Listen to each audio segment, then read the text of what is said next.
Cinema 5D, and I'm here with Vincent Laforet. He has graciously let us come to his studio here in El Segundo, California. And I gotta say, it's a great place, man. There's art everywhere, there's guitars, there's music.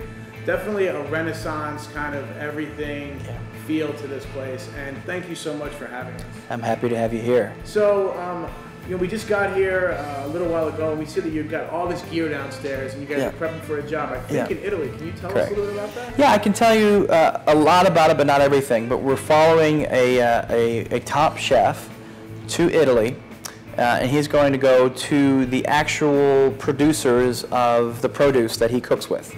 So where the tomatoes are made, you know, where this olive oil is made, where the red wine is. We're going to film him for a TV show. We're traveling as light as possible, which is definitely not light, because we're bringing light panels, we're bringing Zeiss glass, we're bringing a Kessler crane to do time lapse, we're bringing a porta jib to do jib and slider stuff. And, you know, we were talking about gear before we did the interview, and, you know, gear for me is a love-hate thing. I can't stand it. It's hard to keep up with. There's always new stuff coming out. That being said, you need the gear to pull off certain shots and for that look. The danger of gear, though, is the more gear you have, the more you slow yourself down, because you have to drag it around everywhere. You can't find stuff, literally. Right. And the less prone you are to being nimble. So one of the key pieces of kit that I'm putting together right now is a 7D with the new Zeiss zoom lens, the wide to mid zoom lens. I think it's a 15.5 to 45. Is that about? 55 to 45. Yes, 55. And on a 7D, handheld, EVF, or just a Zacuto on the back of the LCD, depending on how we managed to make the EVF work. We're still working on it. Right. 2 days before Italy, and that's going to be my running around camp. My real, like, just go out there and shoot. What would you recommend for still photographers that are getting into the video side of photography? First of all, keep it simple and realize that probably the best way for you to learn how to shoot film or video is probably with your iPhone, and try to do an edit either on iMovie or on the iPhone iMovie app itself. Because making movies is not really, to me at least, about the gear.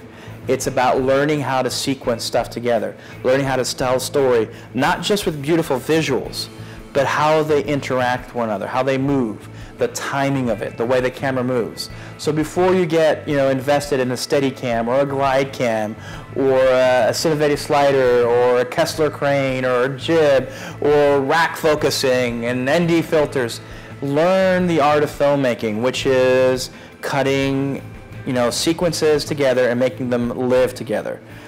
So shoot with your iPhone, shoot with your point and shoot, and learn to edit first. Second, go and watch your favorite films and dissect them. Use the pause button and watch your favorite sequences and think about how they were shot. I actually do this. I diagram them out, find out what tool was used, how long the shot was, and how the angles go from one to the other. But more importantly, make sure that your reel is ready. So when I went to the commercial photography world after 6 years at the New York Times on staff, I didn't have a commercial book. I had a strong editorial book without a single commercial image. And it took me a year and a half of just kind of flailing around to start getting commercial work. It was very tough on my agent. So it's been about 2 years now since I've kind of converted into the cinematography and directing roles. And I think for the first time I have a solid enough reel and a solid enough body of work that when I go see commercial clients, you know, it's all about the proof is in the pudding. You got to have the reel. You know, they might like you, they might like your style and your vision, but unless you can show them what that is, you know, it's not about being able to talk about it. I think it's the hardest thing for any young filmmaker or photographer is they're passionate like I am or you are. We know what we want to do. We know what we're capable of doing.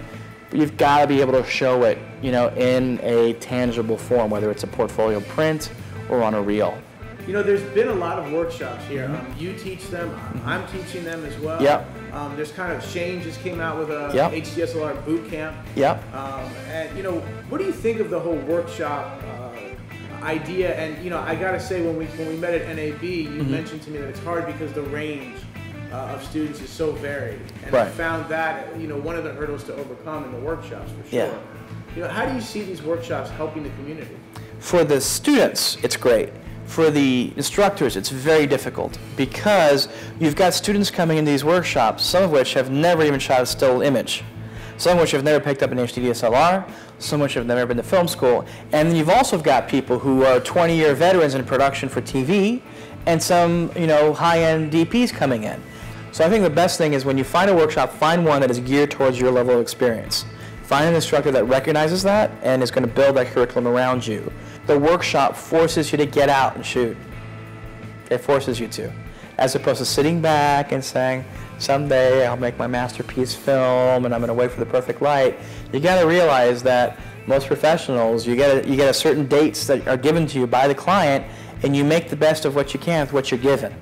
It's so rare that you get to pick the perfect light or the perfect location. You can find the perfect location, maybe you don't have the budget, and you really learn to work with what you're given.